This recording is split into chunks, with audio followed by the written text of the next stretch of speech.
Welcome to the Legacy Leaders Podcast. Are you doing the best for your client to help them create their legacy? Are you creating a plan that goes far beyond finances to help people ensure that it becomes the driving force behind all decisions? On this podcast, hosts Katie Beth Hand and Stan Miller will help you with growing your practice and your clients' peace of mind. Together, they bring the best and brightest minds to share with you how to help your clients develop their best legacy. And now, here are your hosts, Katie Beth and Stan. Welcome back to the Legacy Leaders Podcast with your hosts, Stan Miller and Katie Beth Hand. Our guest today is former venture capitalist and founder of the Conscious Business Institute, Peter Matthies. Peter, welcome to the show. Wonderful to be here. Thanks for the invite. Absolutely. Well, we have so much to talk about today, so let's dive in. And I was hoping, Peter, you could get us started by telling our listeners a little bit about your background and then about the journey that took you kind of from where you were to where you are now. All right. Yeah, that's a trip. That's a good place to start. As you might hear, I'm a German fellow. I've been raised in a pretty traditional way. I studied electronic engineering. I joined Anderson Consulting, now Accenture. And for some reason, I came to the point where I said, is this what I want to do with my life? Only after about a year in Holland. And I went back to my peers and asked them, and they said, well, yeah, I kind of feel the same way, but we have to make money somehow. For me, that wasn't quite enough. So I founded a software company because I thought if I create my own organization, I can be independent, I can call the shots. But I came to the same juncture where one evening I was working on a computer system and I just said, what's my purpose? Is this what I want to do with my life here? What's the bigger picture? And so I sold my shares in the organization and moved to California because I saw that companies were built in a little different way. I was very intrigued by the energy and the passion that was in Silicon Valley and the possibilities that were there. So I moved there. And aside from getting involved in the tech field there and also in the finance field, I got involved in things that were completely off the beaten tracks. I worked with shamans. I looked for intuitives. And the reason was that I was asking these deeper questions. What's the purpose of all of this? Is this what I'm supposed to do with my life? Or is there a bigger picture to all of this? And as I did that, I got exposed to things that were rocking my boat and really resketching my reality. And then I took all of these experiences, said we have to bring them into our today's world, into our business world, because business is so powerful in our world. And so I went back to Germany. I became a venture capitalist with Apex Partners. We had about 10 billion euros under management at that time, so quite substantial. And I thought if I could build organizations in a way where we can create really amazing cultures, sit on the board of organizations, bring the money into organizations and build really inspiring cultures, we can make a dent in the world and we can use the power of organizations to really make a positive impact in the world. Well, I didn't find that was all that possible, especially with people, general partners and limited partners who are in it for the money only. And so eventually I pulled the line and I said, if I want to find a different way to build organizations, if I want to find a way where people are more purpose-driven, are more inspired in the way they work and live, I have to leave the system. And so I left my relationships at that time, my career as a venture capitalist, my home country, packed 2 bags and moved to Santa Barbara, California, where I'm living now. And then after a few years, had the insight to build the Conscious Business Institute, which I've now built since 2005. And we're out in the world working with some of the most iconic organizations like BMW, Starbucks, Intel, to help them transform their cultures and lead in a different way. Peter, before we get too much into that, which I want to do, I want to go back to that transition and drill into that a little bit deeper. You said some things that tease me to ask more. And I think a lot of people listening to this, have maybe from on occasions, having questions about their own purpose, and the fact that you had the courage to really explore perhaps unconventional approaches to how to really look at that. I think it's worth talking about. So could you speak a little bit more about that transitional journey? Yeah, how much time do we have? We're good. because it's still a journey. Yeah. Yeah, it's a very good question, because I made a point as a venture capitalist to ask our portfolio companies and the many companies that we looked at and considered investing in, ask the leaders, what is it that you really want to do with your life? And to my surprise, the more I asked, the more people were opening up to me and saying, I really want to do something different. I'm going to make some money here, and then I'm going to do something different. I'm going to become a photographer in South America. I'm going to open this beautiful little restaurant in Côte d'Azur to just run a little family thing. And so I realized that working with organizations, that most people really would like to do something different if they just knew how to make money. So that's really a crisis situation in our culture, I believe. And so most of us hold these deeper questions inside of us that are never getting asked. What's my purpose? How can I create more fulfillment? Why am I creating struggles in my relationship? How can I build a culture where people really would like to work? These deeper questions, which are oftentimes not touched. So I ventured out and explored these questions for myself, because I just wasn't willing to do it the other way anymore. My body suffered, my relationship was falling apart, and I said, I need to change something. And so when I explored with these people that I met, we started looking around for people that will often be off the beaten tracks, my then fiancé and I. And so we found intuitives, shamans, kahunas all around the world. We spoke to about 90 of them, from Africa to Hawaii to Scotland to the United States. And we ended up staying with one person that was living a few blocks from us in Carmel, Carmel by the sea. This person had the ability that when you sit in front of him, he's able to see you for who you are and really look at your soul. And that meeting changed my life. I sat in front of him. He did not know anything about me, and he talked to me for 3 hours who I was, who my wife was, who my parents were, my siblings, why we had conflicts. And honestly, I had never anybody in my life see me that clearly that this man was able to do after 30 years of my life, or 32. So that was a life-changing experience, because first of all, he saw my soul and allowed me with that to express that in the world. And secondly, it posed a fundamental question: if there's somebody who can see all of that, what's happening in the world that I'm not aware of? So following these breadcrumbs, talking to these kind of individuals, changed my consciousness. And when we change our consciousness, we can't go back to the old ways, because we cannot unsee. There's no undo button for a consciousness change. So my life changed.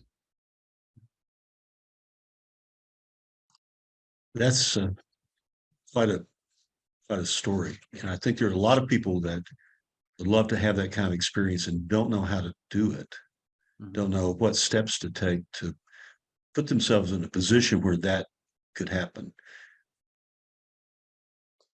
So now that you have these, this different insight about your life, your perspective, tell us how those insights have translated into what you're doing today. Yeah, they put me on a journey, first of all, because that day when I walked away from this gentleman, I knew that I was supposed to live a certain way. And my life started changing. I started making different choices. I started making bolder choices. I started realizing I'm not ready to do it the old way anymore. And I made those choices to move away from it. Did it make life easier? For some time, it didn't. On the contrary, there were times when I was deeply despair, really, where I said, oh my God, how am I going to survive this transition here? Because it's a jump into uncertainty where you don't know where the money is coming, where you don't know what's happening, whether you're wasting your life. I was literally asking myself the question, am I wasting my life while my partners from the old firm are raking in the millions there? But I followed the breadcrumbs, and it got me to a point where actually I was on a plane in New York, where I was sitting by the window at 7 o'clock in the morning, flying from New York to Charlotte to do another workshop, and dozing after one workshop. So I was half asleep. And then there was this insight that I received, Conscious Business Institute, which completely woke me up. And for an hour, I was there writing down everything that I received. And I said, this is what I want to do with my life. There's no question. At that point, there was in 2004, conscious business wasn't a word that was established. There was no conscious business out there. There was no book. There was nothing. But I knew this is what I wanted to do. And so it took me about a year to bring together the courage to call up some people. And after I did that, within 2 months, I had about 16 people on board to help build the Institute. Tell us about the Institute. What does it do? What does it do? Yeah, that's a good question, because at first we were asking the very same questions. That what is conscious business? What are we doing? So we brought these experienced people together and discussed and say, yeah, this is this. And then eventually we just had 4 that said, okay, let's go into organizations and make a dent. So we worked primarily with smaller organizations, because that's the world that we came from. And also because we said, this is where we can make the biggest difference. But we found that working with them and bringing a different consciousness wasn't quite enough. There were still integrity issues, monies weren't paid, conflicts, all those kind of things that are happening in organizations. So about 2 years in 2007, after founding it in 2005, I pulled the plug and said, we need to rethink. And so I retreated for about 9 months and developed these new approaches that we're now taking out. So since 2008, 2009, we've developed really a structured approach to transform organizations from where they are to where they want to go. We ask the question, what really constitutes an inspired organization? What are the parts that are necessary to build an organization where people say, wow, I want to work here, and that creates something truly meaningful in the world? So we've got this model, and then we've created programs around that, so that this idea of conscious business becomes something that people can start today and then go step by step and know at the end they'll end at a certain point where they want to go. So structured and measurable approach. And that's what we take out into the world. That's great. Talk to us a little bit about the programs that CBI offers. What types of programs are there? What topics do you talk about? What format do you like to present those in? Tell us a little bit about CBI's programs. Yeah, there are a whole variety of programs. When we work with organizations, we usually structure what they really need. Maybe it starts with a workshop, maybe it starts with a keynote speech, which I've just done in South America, or we go in with a larger program that touches 10, 20, 50, 100, maybe 500 people or so, where we take them through this approach together. It really depends on where the company is at. Sometimes we just do coaching programs with the leaders. And then we have a couple of public programs, for example, the Conscious Business Master Program, which is kind of a flagship for people who really would like to understand these methodologies and maybe even get a master's or a PhD in conscious business, which we've just created. But based on all of these programs is our approach, which is kind of a circle with 4 quadrants, if you want to think about that, which is the answer to the questions that I received, like what really builds and inspires an organization. So these 4 quadrants, if you imagine a pie in front of you and you have these four pieces of pie, there are 4 elements that are necessary to build an inspired organization. The first one is the self. So if you think about it yourself, you want to show up authentically. You want to be yourself in an environment. You don't want to wear a mask. You want to show up with your purpose. You want to know whenever you create stress, how to deal with that. So it's one human need that we all have, full self-expression. That's the first quadrant. The second one is then, how do we connect with each other? How do we build teams where we genuinely connect, where we maybe even share a vacation with each other because there's genuine connection there? How do we collaborate? Again, it's a human need that we all share, connection. The third quadrant is, how do we make a difference together? Because again, it's a human need to make a contribution in the world. And the fourth one is to make money, to be sustained, to be safe. So if these 4 quadrants are fulfilled, then nobody wants to leave that organization. Yeah, because it's about human needs, and our human basic needs get fulfilled. I don't want to ask you to reveal any confidences for sure, but are there examples, stories that you've been at this a while now, and so you've had, you know, a good number of experiences with different organizations.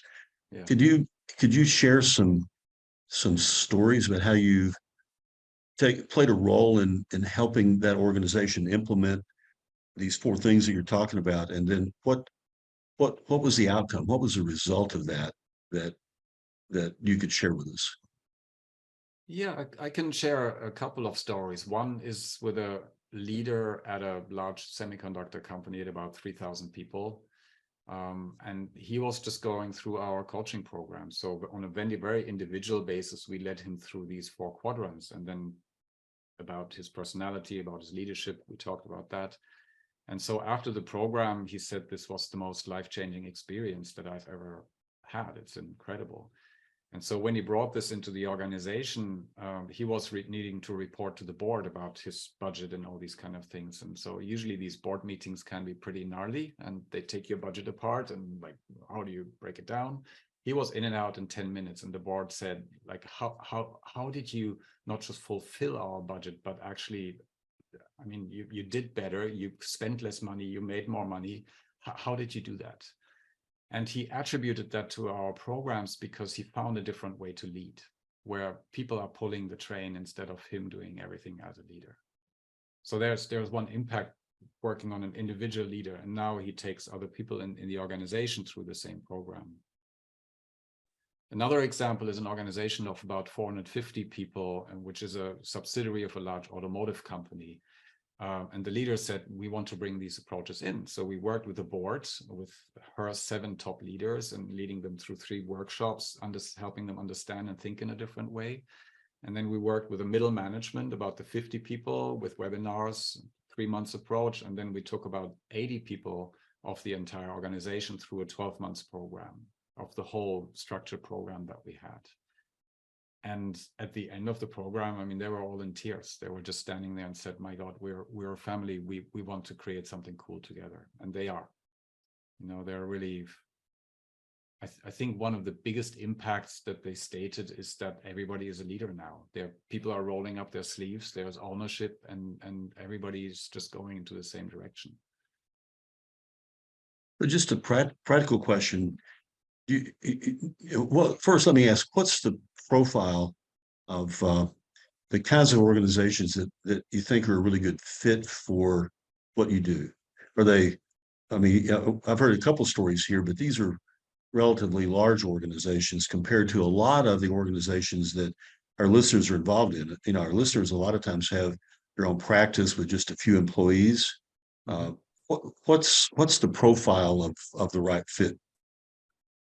There's no profile in terms of size, because if it's just a 2-people organization, we work with a lot of coaches who have small organizations, and they join the master program, for example. Yeah, so they go through the same process with a cohort together and experience the same juicy stuff. The profile is that there needs to be an openness. If people are not open to really thinking out of the box to get their consciousness stretched, then it's a little hard.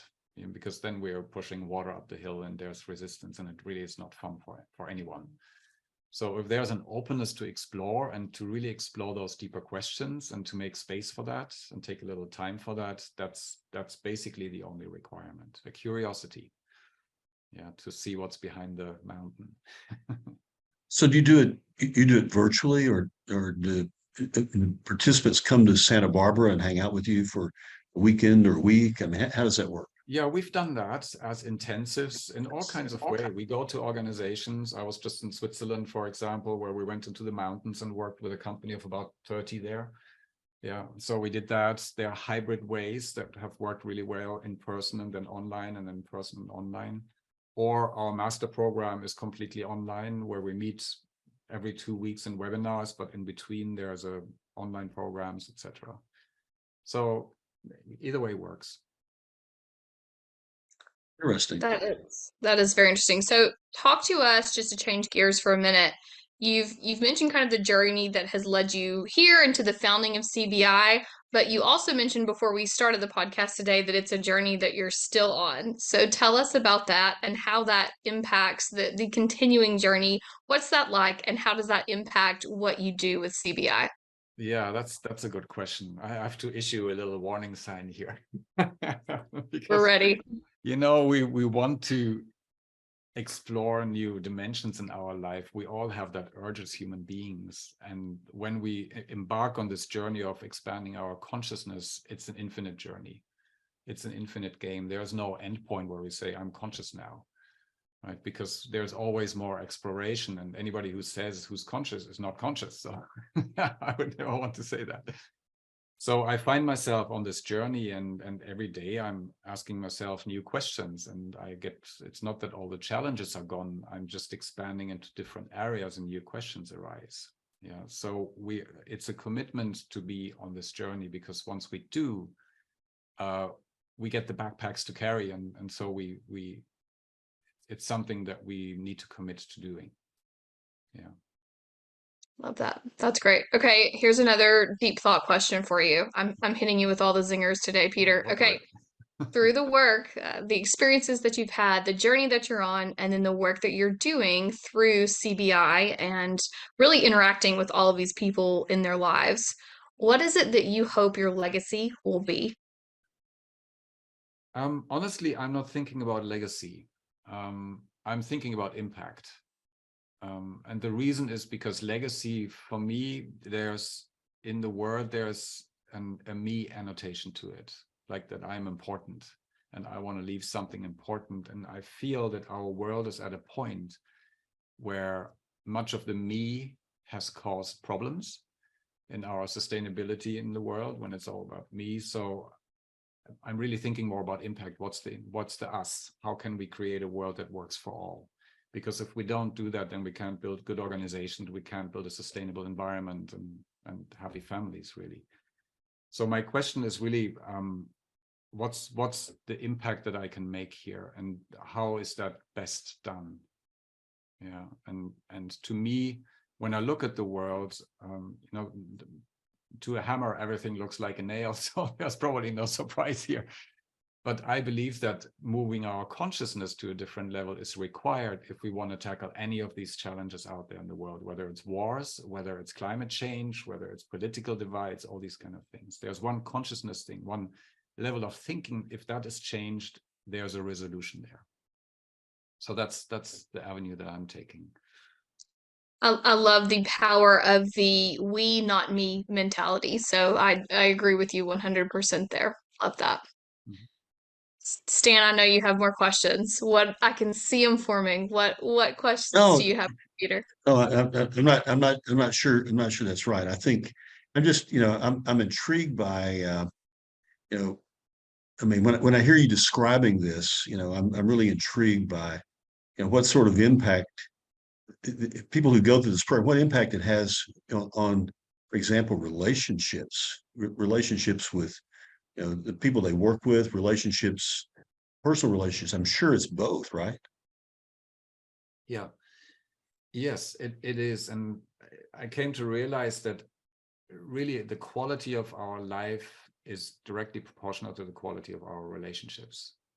Any issue that we have, any issue that I speak to with leaders, anything has a relationship component. Yeah, even if they can't meet the budget, there's a relationship component there. Yeah, and so if we don't figure out this relationship thing to ourselves, to our relationship with money, for example, to the relationship self-confidence, or the relationship with others, then we'll keep bumping into walls. And most of us have never learned how to build fruitful relationship. There's no course in school that I took, at least, that says, how do you build fruitful relationships? So that's why this is one module in our program, which really teaches the fundamentals of relationships. How do we build fruitful relationships? What are the elements that are needed to do that? And then how do we transport them into an organization? Yeah, but the Dalai Lama says that any conflict that we have, again, there's one insight that's missing that could transform that conflict. Yeah, so even in our relationships, to our wife, to our husband, to whoever we have, if there's a conflict, there's one aspect that we just need to understand, which could transform that entire relationship. Sort of listening to Absolutely. this, thinking that it'd be great if we could get you a contract with the Congress, and get those guys in a room together and work with you. Yeah, I've heard that the first time, but I'm not sure whether I have the patience. Yeah. Well, is there anything else, Peter, that we didn't talk about that you would like our listeners to know about? Yeah, maybe to speak a little bit about, I'm coming out with a book because Yes, there are please so many people talk to us about the book. Yes, there are so many people asking, is there something that I can read about this? Is there something that gives me a bit of an idea? And this book is really targeted towards the professional in the workplace that is asking deeper questions. So there's an itch that I find with so many people that they can't quite reach. It's somewhere back there. And there's like, where do we look? Where do we find that? And so I'm publishing a book called Plan B, B for being, because we are looking at a different level of being. And the premise is that that our current model of success, which we've been taught in this world, is not designed to make us happy. We're all taught a model that we need to do more, we accumulate more stuff, and then eventually we become somebody. Yeah, we do more, we accumulate money, and then we become independent or happy or something. And if we look around, it really works only for 5 to 10% of our population. Everybody else is struggling either with money or with time. So we need to understand that it's actually our model of success that we are consciously or subconsciously pursuing, which is making us suffer. So there's a different one. If we look at the 5 to 10% of people that are really, really thriving in life, they live by a different model, knowingly or not. And so we'll speak about this model in the book and how we can embrace that for our own life. And part of it is just to understand our beingness, our authenticity, and how we can bring this fully into the world. When's the fascinating. book? Yeah. I was When's it gonna going to be say, available? same month. Yeah. Release date. Yeah, it's getting finalized right now. I expect it to be there either July or August. Perfect. That's great. And what's the title again? Plan B. BE, like being. Yeah. Good. Awesome. Awesome. I'll definitely be on the lookout for that. And I think we can mention this in the show notes, right? We sure Katie can. Beth? Yep. And Yeah. we can update the show notes, Peter, when the book comes out as well. We will include a link to the book once the book gets published. So that's something we will definitely look forward to. That'd be fantastic. Thank you. Okay. Well, thanks to everyone for listening. This has been the Legacy Leaders Podcast with Stan Miller and Katie Beth Hand.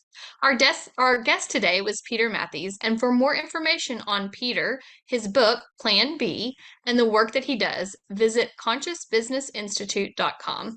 Peter, thank you again. Thanks so much for your time.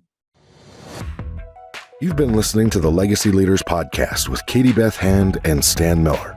For more information on them and the show, please visit pinnaclelegacylaw.com. If you like what you've learned today, do share the program with your friends and subscribe wherever podcasts are found.